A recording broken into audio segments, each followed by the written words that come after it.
La technique que j'utilise pour disséquer les membranes de rétinopathie diabétique proliférante est inspirée de la vie de tous les jours. Que fait-on quand on veut séparer deux feuilles adhérentes?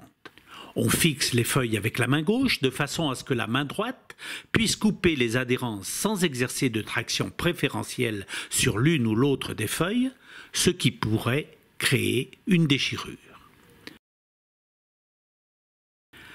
Dans l'œil, il y a un endroit qui peut jouer le rôle de la main gauche, c'est la papille.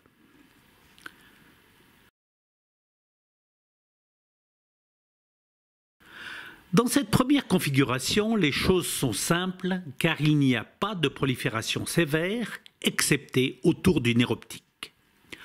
On va simplement créer un plan de clivage, fendre la membrane jusqu'à l'équateur et tourner autour du nerf optique.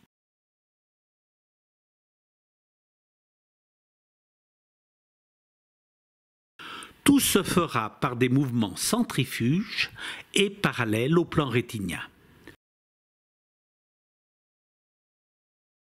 Pas besoin de pince ou de ciseaux qui exposent à un risque de déchirure et d'hémorragie.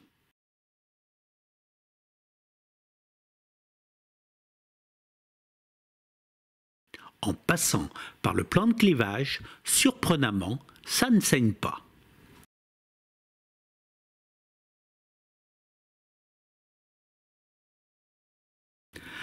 À la fin de cette dissection en bloc, le vitréotome peut enlever les membranes.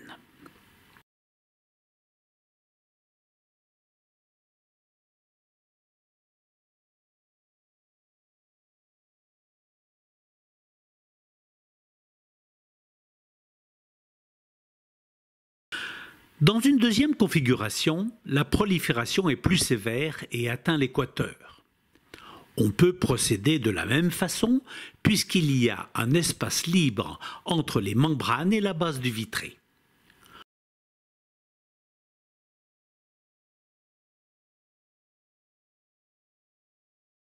Lorsqu'on atteint des adhérences, il faut bien veiller à ce que la pointe du crochet mousse regarde en arrière, légèrement vers le nerf optique, de façon à ce que le crochet glisse si l'adhérence est trop forte.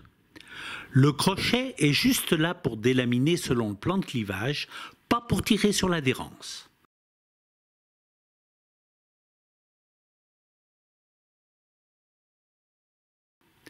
Si l'extrémité du crochet était placée plus en avant, le risque d'entraîner une traction et donc une déchirure, compliquant alors fortement la suite de la procédure, serait important. L'utilisation du crochet mousse évite également les hémorragies. Prenons par exemple ce cas où l'utilisation d'une aiguille fait saigner cette prolifération très active à chaque tentative de délamination.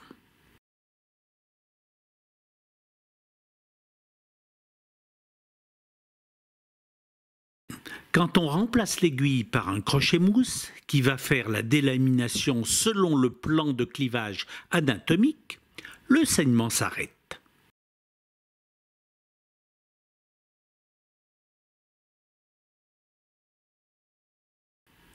Là encore, le crochet est utilisé uniquement pour délaminer et rompre les adhérences.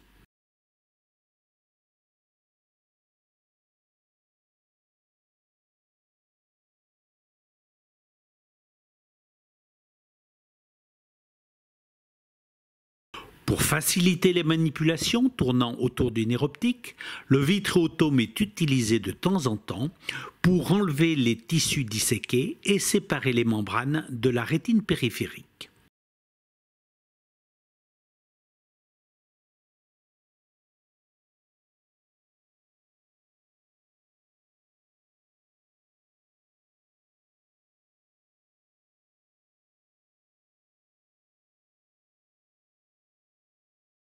Quand les adhérences sont trop fortes ou trop difficiles à disséquer par des mouvements centrifuges, comme c'est souvent le cas dans les cadrans supérieurs près des sclérotomies, on peut finir le travail en utilisant uniquement le vitréotome, à condition de contrôler simultanément à la pédale le débit d'aspiration et la fréquence de coupe, comme le ferait une limace mangeant une feuille de laitue, ou, plus exactement, comme le fait une vache, sélectionnant une touffe d'herbe avec la langue avant de la sectionner et de l'avaler.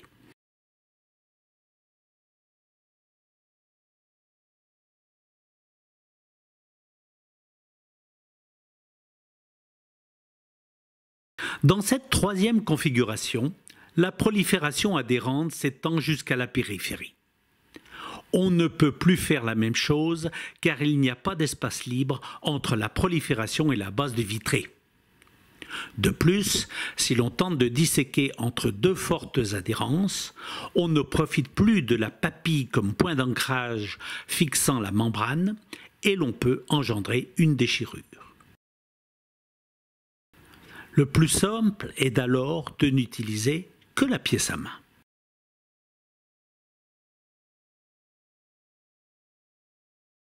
En effet, j'ai comme principe d'éviter tant que possible de créer des déchirures, ce qui pourrait obliger à injecter du silicone, dont on connaît les effets sur ces patients à la circulation rétinienne fragile.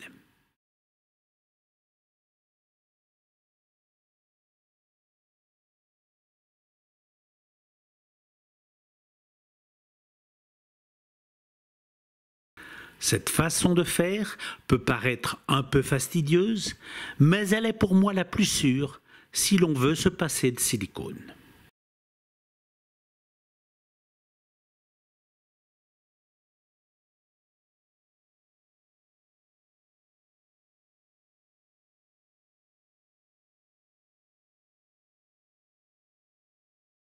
Bien sûr, cela ne peut se faire qu'en utilisant des machines à vitrectomie permettant de contrôler simultanément à la pédale la fréquence de coupe et le débit d'aspiration.